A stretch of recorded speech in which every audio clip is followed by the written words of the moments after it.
Porto e Negócios. Apoio Grupo Gelog e Grupo Intersat. Realização Santa Cecília TV, 22 anos.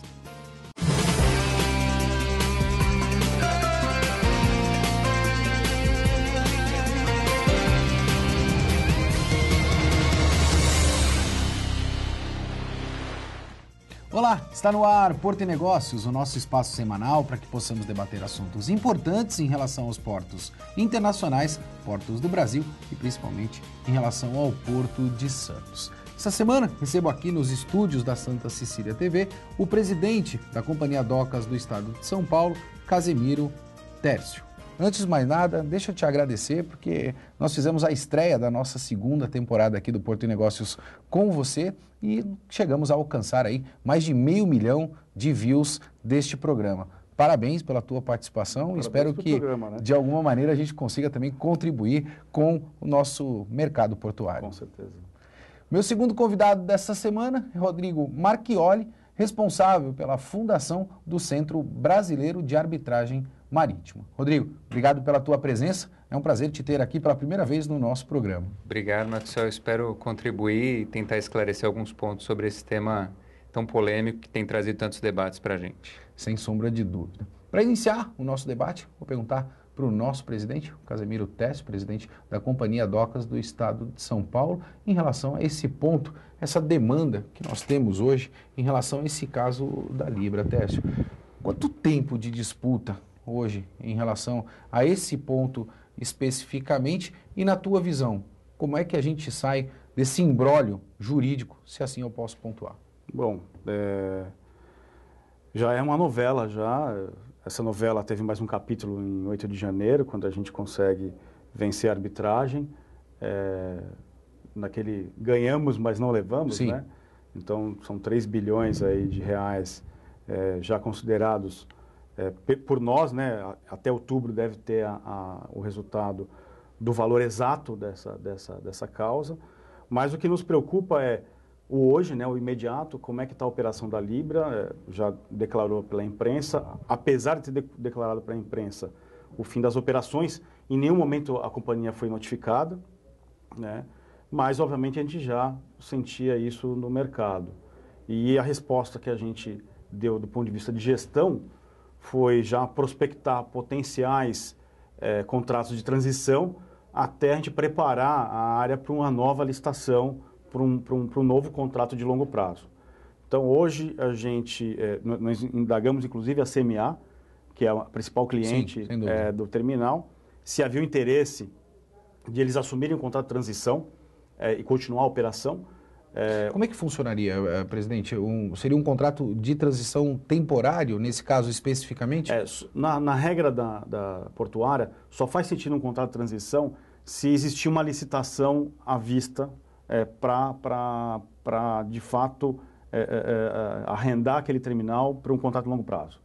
Então, o contrato de transição, pelo próprio nome diz, de transição, ele dura 6 meses, eu posso prorrogar ele por outros períodos até sair essa licitação, tá? Em termos objetivos, essa licitação, mas uma nova licitação para aquela área, ela demandaria de 1 ano e meio a 2 anos, até passar por todos os ritos, né? Desde o estudo, avaliação de CAPEX, de OPEX, passar pelo Tribunal de Contas da União, passar pelo Poder Concedente, pela ANTAC, enfim, publicar, são praticamente 3 meses de publicação, abrir os envelopes na Bovespa, enfim, todo esse rito ele vai tomar aí de 1 ano e meio a 2. Enquanto isso acontece, a gente assinaria um contrato de transição de 6 meses, prorrogáveis até... Mais 6? Mais 6, até o limite da licitação, né, do contrato de longo prazo, garantindo uma atividade econômica ali, tá? Bom, já está aí claro no mercado que a CMA vai sair da operação da margem direita, vai para a margem esquerda. Isso já foi declarado? Vai para a Embraport? Vai para a Embraport. Isso já foi oficiado para a gente pela CMA, apesar de não ter a própria Libra se manifestado. Então, a carga continua no ambiente do Porto de Santos, porém saiu da margem, né?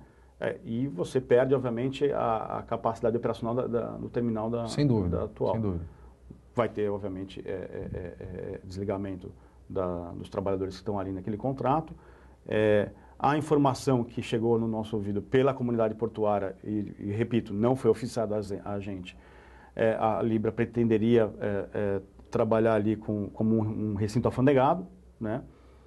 Em paralelo, estamos discutindo com outros players a possibilidade de assumir a área com contrato de transição. A Libra não deveria estar caminhando junto com a autoridade portuária a fim de se achar uma solução para estas situações que hoje a gente vem enfrentando? Mas a partir do momento que você judicializou toda a relação, né, em nenhum momento houve um movimento da Libra em discutir conosco, né? Nós estamos aí na gestão já faz um mês e pouco, nenhuma solicitação de reunião, nenhuma manifestação, quer dizer, ela comunica para a imprensa, ela comunica para o mercado e não comunica para a autoridade portuária, né? Fica difícil a gente ter uma relação de hombridade, né, profissional com uma postura dessa. Uma preocupação que eu tenho, honestamente falando, eu já fico aqui o convite para qualquer representante da Libra para estar juntamente aqui no Porto de Negócios. Eu sei que a nossa produção, capitaneada aí pela Maristela Galvão, já fez contato com a Libra Terminais também para que ela possa participar desse debate. Se o presidente me permitir, eu quero pegar a opinião do Rodrigo agora nesse sentido, uma opinião mais técnica, falando nesta questão da arbitragem. Rodrigo, esse foi o modelo ideal escolhido para que pudesse aí dirimir todos esses problemas que a gente conhece em relação a essa questão da relação da Libra, principalmente com a Autoridade Portuária de Santos? A partir de 2015 a gente começou a ter arbitragem portuária aqui no Brasil, né? Então passou a ter arbitragem com órgãos públicos, que não havia até então. E eu vejo que esse mecanismo de resolução de conflitos, se ele existisse desde o princípio, provavelmente nós não teríamos chegado no ponto em que chegamos. Porque a arbitragem, o presidente Tércio deve saber disso, é um mecanismo utilizado internacionalmente, amplamente usado, difundido por todos os portos do mundo, os principais países do mundo, os países desenvolvidos, eles utilizam a arbitragem. Sim. E é um método muito célere. Então, as pessoas até criticam, entrou na arbitragem, demorou 3 anos, que foi mais ou menos esse o tempo, né? Até a sentença, é muito tempo. Mas quanto tempo já não demorou até chegar aonde nós chegamos? Na verdade, a arbitragem foi instituída justamente para minimizar esse problema que foi criado pelo conflito existente entre a Libra e a Codesp. Então, a arbitragem ela veio justamente num momento oportuno, poderia ter vindo muito antes, porque a lei de arbitragem é de 1998, então nós já estamos completando esse ano 21 anos de arbitragem, mas mesmo assim o Brasil ainda demorou algum tempo até institucionalizar a arbitragem em relação à arbitragem portuária. Mas eu acho que houve um momento oportuno para instaurar essa arbitragem, foi feito num tempo razoável, 3 anos não é muita coisa em termos judiciais. A gente vê um caso desse, por exemplo, de uma monta de 2 bilhões, 3 bilhões, como foi comentado. É um valor bastante expressivo. Um valor bastante expressivo, são vários conflitos, vários interesses que estão ali envolvidos. Isso poderia se estender por muito mais tempo. Mas, Rodrigo, talvez o telespectador em casa fique se perguntando, uma vez que você escolhe a questão arbitral, você está, de alguma forma, aí, se isentando de partir para a justiça comum. Sim. Né? É mais ou menos esse o conceito que a gente tem. Aonde entra aí o TJ dentro desse processo? Porque a gente acompanhou mais recentemente as notícias e talvez fique um pouco confuso, presidente. Você tem a Câmara Arbitral e, por outro lado, aí você também tem o TJ demandando e legislando em cima disso. Como é que a gente esclarece isso para o nosso telespectador? Então, a arbitragem, no caso da Libra, com a Codesp especificamente, veio depois de já existir vários processos entre as partes. Então, foi feito um acordo entre elas para que fosse levado à arbitragem. Feita a arbitragem, resolvido o problema na via arbitral, a arbitragem não tem competência para executar a sentença. Okay. Essa é a diferença. Ele não tem o poder jurisdicional para executar a sentença. Então, a Codesp vencedora na ação e não havendo cumprimento espontâneo por parte do devedor, tem que se socorrer ao judiciário. Então, é isso que está acontecendo, considerando também a questão da recuperação judicial em que a Libra está submetida. Esse é o ponto que eu queria levantar com o presidente Tércio. Presidente, uma vez a Libra estando em recuperação judicial, a gente tem um entendimento de que essa dívida de alguma maneira ela entraria dentro desse processo de recuperação judicial, ou a Codesp tem expectativa de execução imediata dessa dívida? Então, nós ganhamos em primeira instância esse direito de executar fora do ambiente da recuperação judicial, o que nos permite executar sem ônus do deságio, que uma recuperação judicial preconiza, mas, como eu disse, nós estamos no meio da novela, né? Então, os nossos advogados estão trabalhando em cima desse processo. A arbitragem, ela não definiu o valor ainda da ação. O valor final ainda o valor não foi, final não foi é previsto só para outubro. Isso é apurado ainda. Mas existe aqui um valor mínimo de cerca de 2,5, 2,7, né?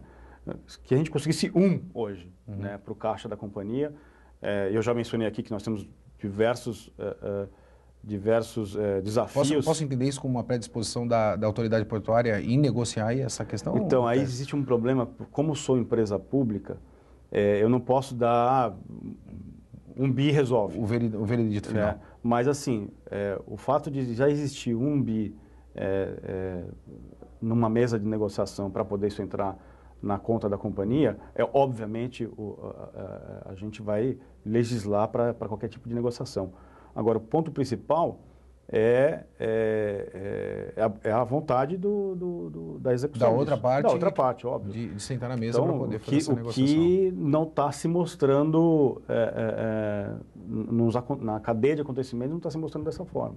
Rodrigo, o que isso representa efetivamente para o sistema judiciário portuário no nosso país? A gente está falando aí de um novo modelo, a gente está modernizando o nosso sistema portuário judiciário? Não, sem dúvida. A arbitragem, ela veio para ficar e é um processo praticamente irreversível em termos de resolução de conflito.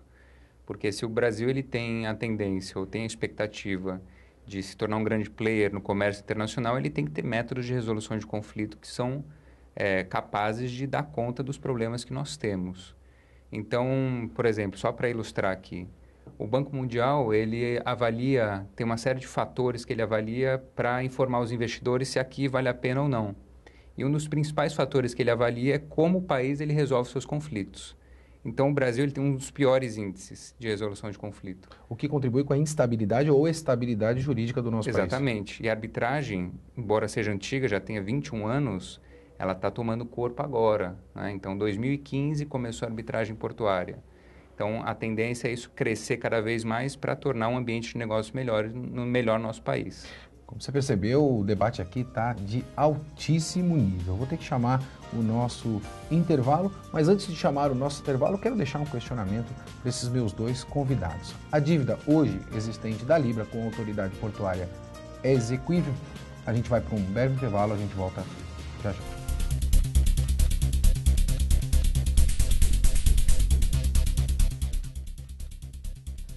Localizado no bairro da Alemoa, em Santos, o Grupo Gelog, que atua no segmento de transporte rodoviário de cargas, acaba de investir na compra de 50 novos veículos para 2019. Entre eles, traçados 6x4, trucados 6x2 e convencionais 4x2. Desta forma, a empresa, com 17 anos de atividades, reforça seu compromisso com a atualização da frota, que agora chega a 190 unidades, e com a qualidade e agilidade no atendimento aos clientes.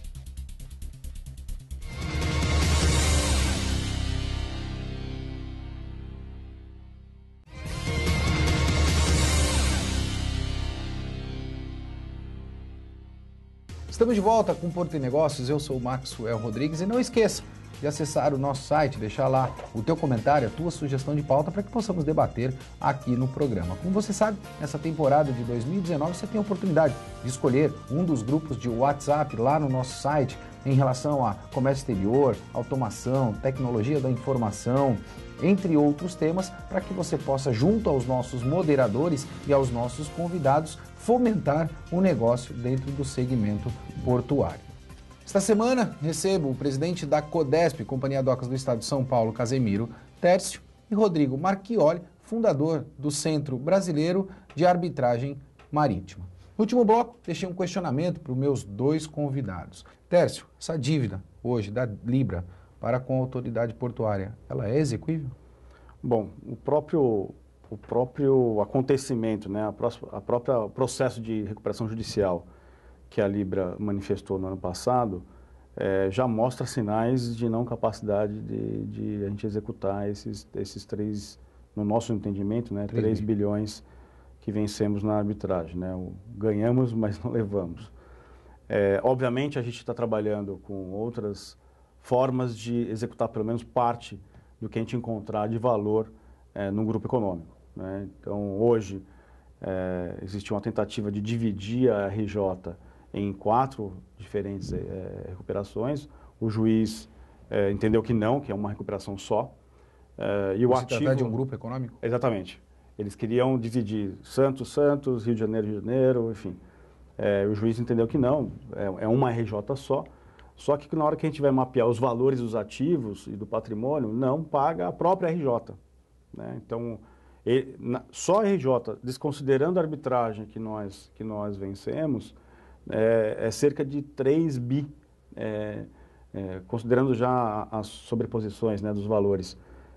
Esse valor, com os ativos que hoje o grupo econômico tem, não fecha a conta, né? Então, nosso entendimento é que dificilmente essa recuperação vai à frente. Quando a gente fala em recuperação judicial, você tem que ter um plano extremamente bem estruturado e bem elaborado. Eu sei que você é um profundo conhecedor nesse sentido, você estudou também esse processo. A gente pode dizer hoje que esse plano está estruturado por parte da Libra Terminais?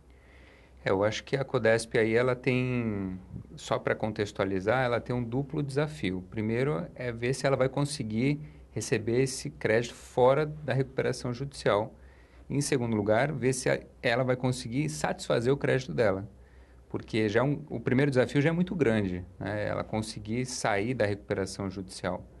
Porque me parece que a recuperação judicial, do jeito que ela está estruturada e pelos últimos fatos que aconteceram, da diretoria da Libra declarar que não vai mais operar, isso já demonstra que ela não tem a capacidade operacional e financeira para dar conta de um plano de recuperação judicial. Respirando por aparelho. Respirando por aparelhos. Então, como é que ela faz uma recuperação judicial pretendendo sanar a crise se hoje ou há poucos dias ela declara que não está mais operacional, que não vai mais operar, que não vai mais continuar operando? Então, é uma coisa contraditória, né?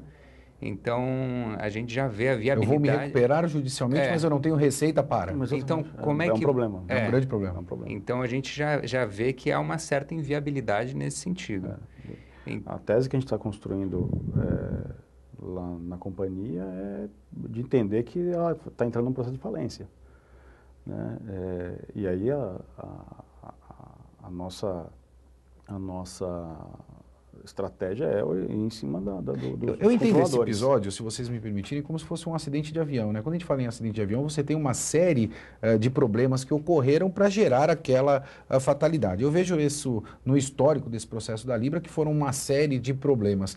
Tirando isso como lições aprendidas, e aí eu quero levar e trazer a opinião dos dois, né? A gente explorou isso muito tecnicamente, mas quero levar isso para o âmbito efetivo do negócio. Presidente, começar por você. Tirando como lições aprendidas, como é que a gente protege o negócio da atividade portuária? Porque, honestamente falando, no final desse debate, dessa discussão, dessa briga toda que a gente tem, eu acho que quem perde é o negócio, né? Na verdade, quando a gente fala em negócio, a gente está falando em geração de emprego, a gente está falando da economia dentro da nossa região e um problema enorme ocasionado para a autoridade portuária. Com as lições aprendidas, na tua visão, Tércio, como é que a gente protege isso para o futuro? Eu acredito que, primeiro, a qualidade dos novos contratos já é uma resposta a isso, né? O contrato com a Libra foi um contrato mal feito, né? Como aconteceu em vários contratos no início dos processos de desestatização lá na década de 90. Então, essa maturidade contratual, ela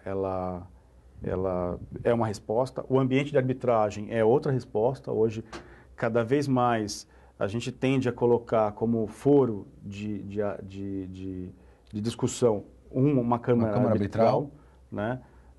seja a Câmara Brasil-Canadá, seja de Hong Kong, enfim, isso é muito comum hoje nos contratos.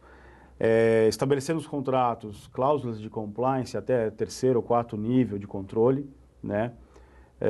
Ou seja, blindar as relações comerciais com atividades que sejam feitas de forma séria, né? Porque o que não pode descartar é a Libra, ela manteve um nível de competitividade em todo o seu contrato em cima de uma cláusula contratual. Então, ela, de fato... Ou seja, o não pagamento... O não pagamento integral pela tarifa. Exatamente. Então, isso é destruir competitividade dentro do porto. E uma das coisas que nós assumimos junto à comunidade portuária é garantir um ambiente de isonomia competitiva entre todos os players do mesmo segmento, né? Seja no mercado de líquidos, seja no mercado de container, no grão e assim por diante, né? A velocidade com que a gente quer imprimir em soluções para quando isso acontece também é um outro elemento de antecipação, né, de lição aprendida. Ou seja, eu tenho que ter sempre, quando começa a... É a mesma coisa quando você tem um aluguel... Dar os sinais... Você está com um inquilino que está devendo 3 meses o aluguel para você. O que você faz? Você já começa a procurar outro inquilino para entrar. Sem dúvida. E de fato, age judicialmente ou numa câmara arbitral para tirar aquele inquilino de lá, né?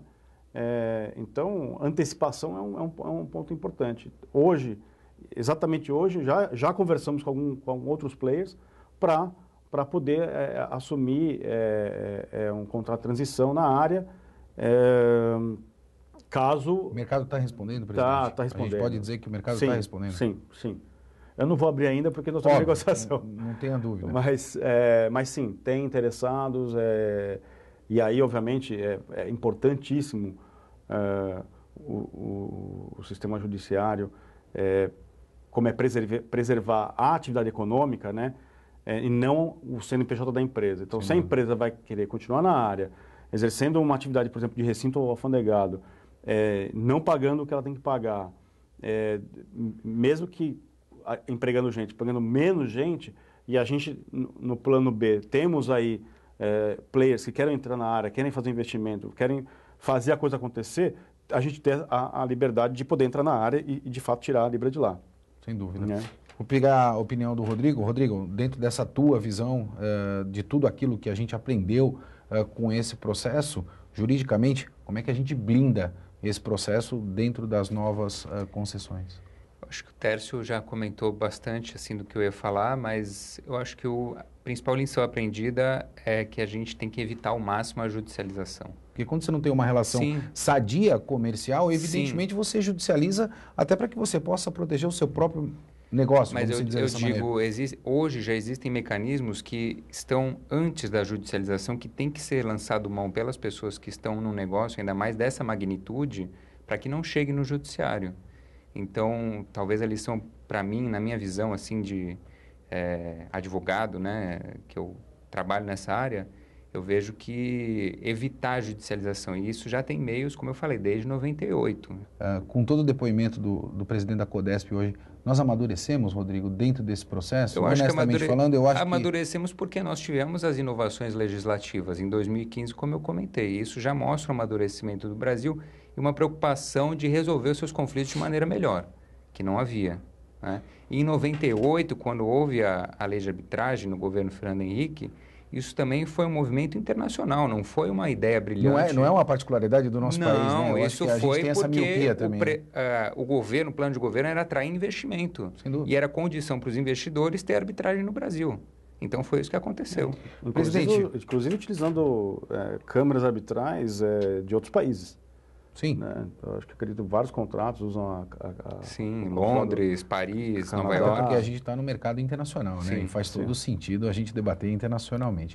Presidente, eu sei que gerou bastante polêmica, eu acompanhei principalmente a mídia, nesse caso da Libra, efetivamente. E já começou uma série de pontuações e ponderações em relação a essa área, né? A gente já começa a ouvir que ali vai surgir um terminal A, um terminal B, um C, e eu gostaria que, se possível, o presidente da companhia Dax trouxesse isso para os nossos telespectadores. Ali, continua-se sendo um terminal de movimentação de containers? Não necessariamente, né? Então, um ponto importante é quando o terminal foi concebido lá atrás, você tinha uma tipologia de terminal. Sim. Né? Os equipamentos que estão lá já são equipamentos um tanto quanto obsoletos. Não houve reinvestimento para atender navios de maior porte. A área de armazenagem, ela tem uma certa limitação para os novos modelos de terminais. Então, hoje o terminal ele tem uma área primária de operação direta com o navio e uma outra área em que você automatiza também a movimentação dos containers para os caminhões. Mas isso não impacta na competitividade, uma vez que nós já temos terminais brownfields instalados no Porto de Santos? Na verdade, hoje, se você fizer uma análise criteriosa dos 3 terminais, eu digo, né, BTP, DP World e a Santos Brasil, eles têm uma capacidade de repotencialização para atendimento de novas demandas, que é, por exemplo, diminuir o tempo, a ociosidade do canal. Vou melhorar. Aumentar a quantidade de horas por dia que cada terminal opera. O Porto de Santos, a gente chega a operar com 5 milhões de TEUs ano, presidente? Você acha que é uma boa meta? Uma meta que depende um pouco da economia, né? Sem dúvida. A questão é, nós estamos preparados para atender essa demanda? O trabalho que a gente está fazendo junto com a Câmara de Containers é que sim. É que nós estejamos preparados para atender essa demanda. Inclusive, o ministro Tarcísio nos colocou uma missão, né, que é aumentar o container sob trilho. Então, além do atendimento atual da rodovia, ter uma participação maior do transporte ferroviário. Isso melhora, obviamente, a eficiência do porto e garante atendimento à necessidade da nossa economia. Então, eu digo assim, qual é o recorde de operação? Não. O Santos vai estar preparado para atender o crescimento econômico do Brasil. Essa é a nossa meta, né? Eu acredito que com os investimentos que a gente pretende fazer, né, nós não, o setor privado, sim, sem dúvida. Na operação de container de Santos, a gente consiga ter uma capacidade para atender muito mais do que esses 5 milhões de TEUs. Infelizmente, chegamos ao final do nosso programa.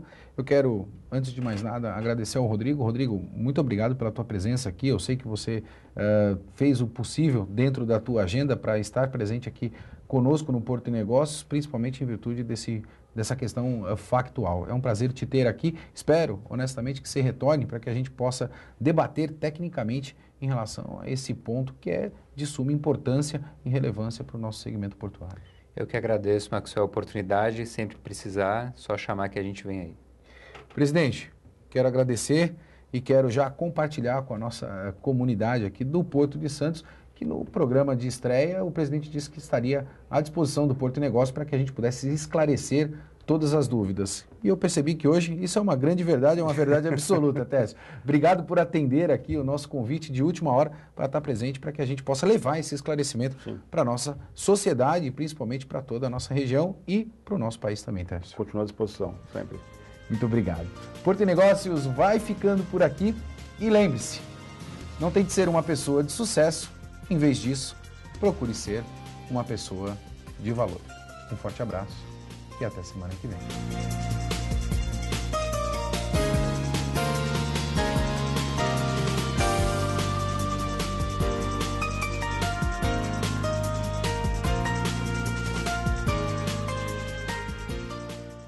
Porto e Negócios. Apoio Grupo Gelog e Grupo Intersat. Realização Santa Cecília TV. 22 anos.